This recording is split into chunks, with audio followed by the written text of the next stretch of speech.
Samarqandga bitta odam bo'lsa yuraveramiz.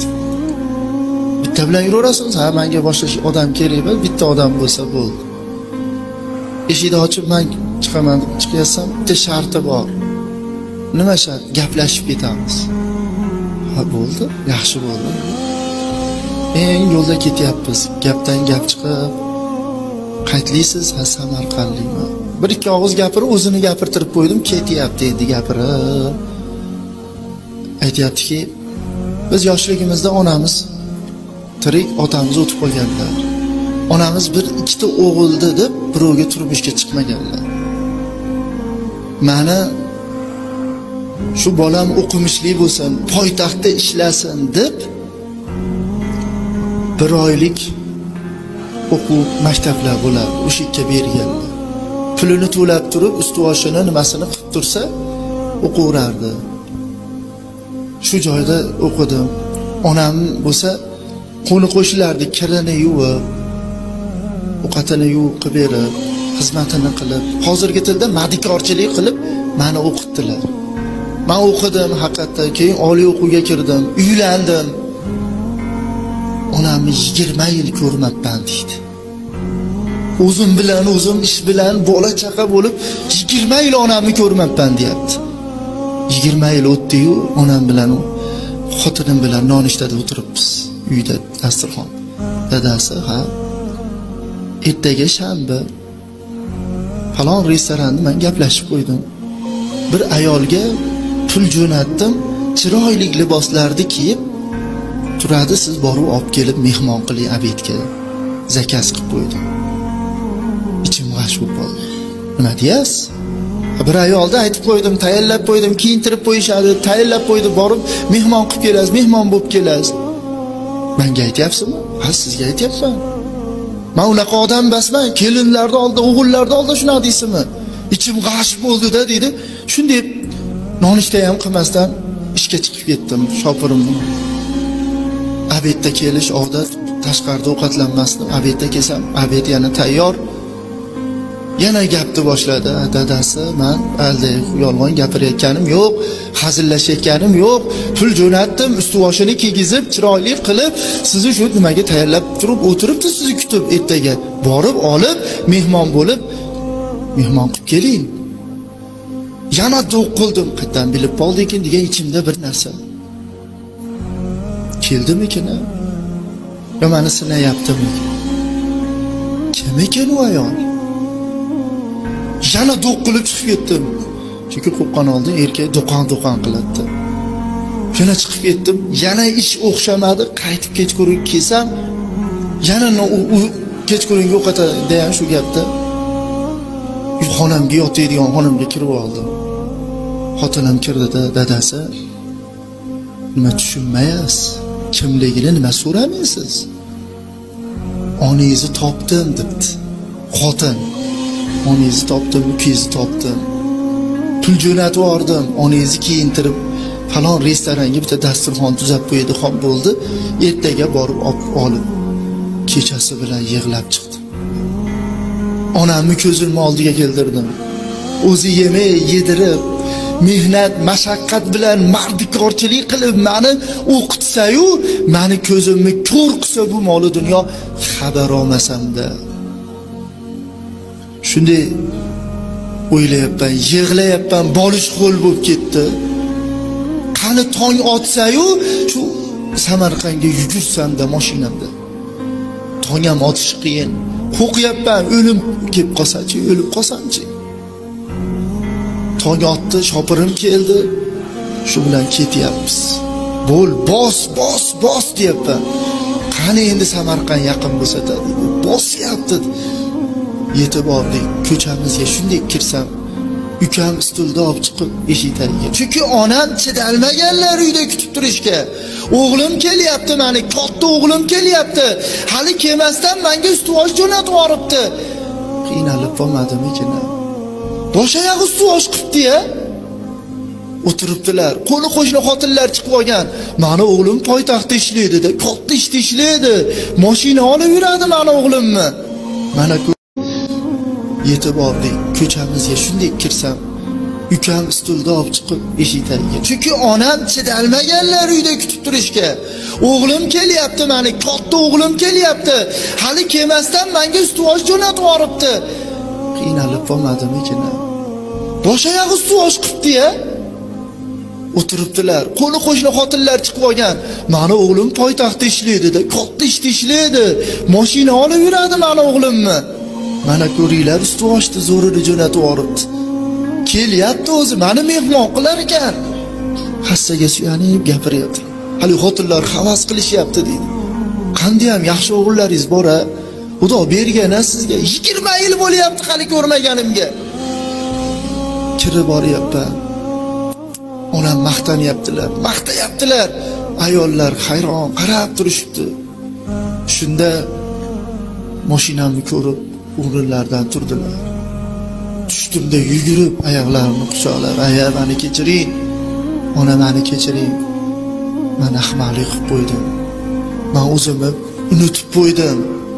deb yalinsam, qo'shnilarning oldida qilib, "Tur. Sog'inib qolsam-da" deb, "Qarang, 20 yil bo'lyapti" deydi. O'shanda ham qo'shnilarning oldilarida, chunki u onam ukam bir narsa olib kelsa, ukamni emas, meni maqtar ekanlar deyapti. Mana katta o'g'lim poytaxtda ishlaydi-da. Meni jo'natib yubordi-da, bunaqa berdi-da. Hatto Hassani bitta qo'shni aytayapti-mu, Hassani ham shu siz jo'natganmidingiz deyapti. Men 20 yil xabar olmagan o'g'il qanaqa qilib Hassa jo'nataman deydi. Lekin ona ekanda maqtabdilar-da dedi. Yig'lab mashinaga o'tkazib restoranga olib bordim. Kirib boryapmiz. Hassadalar, qo'ltiqlarni qo'ltiqlab olganman. Onamdan baxtli ayol yo'q. Chunki mana o'g'lim ko'rib qo'yinglar, poytaxtda katta ishda ishlaydi. Meni onasini chiroyli libos kiygizib mehmon qilgan olib kelyapti deb baralla aytgilari kelyapti. Xursand, malikalardaqa kirib kelyaptilar-da. O'tirdilar. Olib kelishni boshladi. Ovqat, bu go'sht salat, meva salat, u qilib. "Aya, oling endi." "O'g'lim, men yeyolmayman" dedilar. "Nimaga?" Tishlarni ko'rsasalar, bitta ham tish yo'q ekan-da. "Tishim yo'q meni. Shu bir to'rva nonni shu piyalaga choyga tegizib, yutib yeb olsam bo'ldi menga." "Nima deyapsiz, aya? Tishim yo'q." Men bilmaganimman. 20 yil ko'rmagan qayerda biladi? "Onajon, bugun ham qo'ydiramiz tish." Qiynalib qolmaysanmi o'g'lim? Ana onani qarang. Ona deyapti, u aytayapti, "Aya, uyim to'la pul. Pul qiynaydi holatda basma. Bugun ham sizga tish qo'ydiramiz." "O'g'lim, nahot qilma, qiynalib qolasan. O'g'illaring katta, qizing chiqaradi, qon bo'lib qolgan." "Yo'q, aya, nima deb o'ylamang. Ataylar onamga mos qilib ovqat qildirib, alohidatan yedirib olib chiqib ketyapti. To'g'ri stomatologiyaga olib borib, aytsam bir haftada bo'ladi. Hujjatimda ko'rsasam, ertaga bo'ladi." "Yo'q, erta emas, bugun bo'ladi" debdi. "Aka, iloji yo'q, hozir qolib olamiz ular." "Yo'q" deb turib olsa, "Bo'ldi, ertaga asrga Xudo xolasa onangizni tishlari bo'ladi." To'g'ri borib bitta telefon, sim karta, "Aya, mana bu sizga telefon. Men endi sizni yo'qotmayman. Men sizni endi nima qilmayman. Meni kechiring" deb yig'lab kechirim so'radim.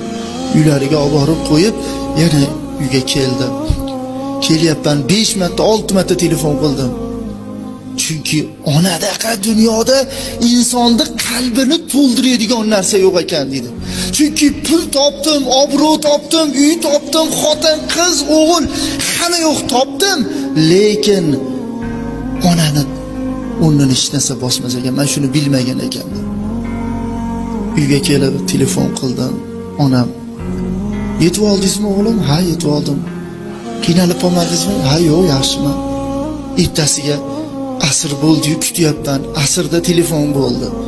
Osam ayam ovozlari boshqacha. "Ha, ovozingiz boshqacha." Tish deb tishlarini urib telefonda, "Mana tishim bo'ldi, o'g'lim." Kutyapman. Asrda telefon bo'ldi. olsam ayam ovozlari boshqacha, ovozi boshqacha. Tish deb tishlarini urib telefonda mana tishim bo'ldi o'g'lim, mana hammani urdi, yuraman endi o'g'lim deyaptilar. Ana xursandchilik. Qarang, arzimagan pulga onam xursand. Ertasi yana shanbani kutyapman, chunki o'zim tayinlab kelganman. Yana shanba bo'lsa, yana borib mehmon qilaman. Bir kun qolib ziyoratlashib kelaman. Shu shanba kelmayapti-da dedi. Juma bu, payshanba bo'ldi-yu. Ertalab turib tayyorgarlik ko'ryapsam, ukam telefon qildi dedi. Aka, ayam mazalari qochib qoldi. Tezda keling, sizni so'rayaptilar.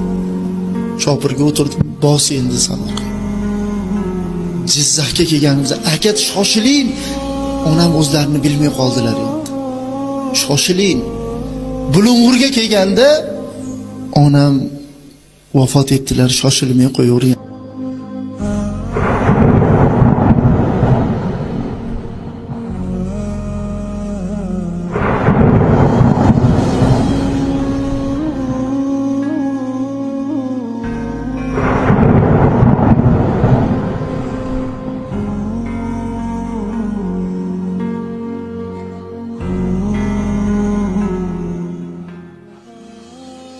Aka bo'ldi endi. Siz tez o'zingizni nima qilib kelsangiz bo'ldi. Sizdan rozi ekanlar, roziliklarini aytib bo'ldilar. Doddim mashinada. Yoshligim hammasi borguncha ko'zim oldidan o'tdi. Kirib borib, dodib kirib bordim. Qani endi onani tirikligidagi nima? Onajon, 2 kun men yana sizni ko'rib olardim. 20 yil men o'zimni nima qilganimni bilib afsus qildim, nadomat qildim. Ko'mdik, yuvib, kafallab, namozlarni o'qib, qabrga qo'yib, marosimlar o'tib qaytayotgan paytimda ukam bir xat ko'rsatdi. Ayam shuni berib qo'ydilar. Xat konvertni ochsam, 3-4 dona ko'z yosh tushgan yozuv, o'zlarini yozuvlari. O'g'lim, men dunyoda bir ayol qanday baxtga yetgan bo'lsa, men yetdim. Men sizlarni otasiz voyaga yetkazib, bolalarim qiynalmasin deb o'zim qiynalib sizni o'qitdim, ishlatdim. Men oxirgi damda onalik baxtida vafot etyapman. Shuning uchun meni bo'ynimda qarz bo'lib qolmasin deb siz o'sha tayyorlagan restoranga, stoliga xuddi o'shanaqa ziyofat buyurib qo'ydim. Umrim yetsa mana o'sha kunga billa ziyofatlanamiz. Agar umrim yetmasa, kelin qizlarimni olib kelib, shu yerda mehmon bo'lib ketinglar, haqqimga duo qilib qo'yinglar. Onani qarayna. Ona biz tashab chiqib ketamiz, katta uyda, kichkina ukaga tashab chiqib ketdik deb. Ona bechora kattani bolasidan to kichik deb bolasiga jo'r beshi terbatadi. Beshi terbatib nima deydi qo'ni qo'shniga? Bir to'rg'am nonni haqqini ado qilyapman. Bir kosa berilayotgan, ichayotgan ovqatimni haqqini ado qilyapman deb terbatadi.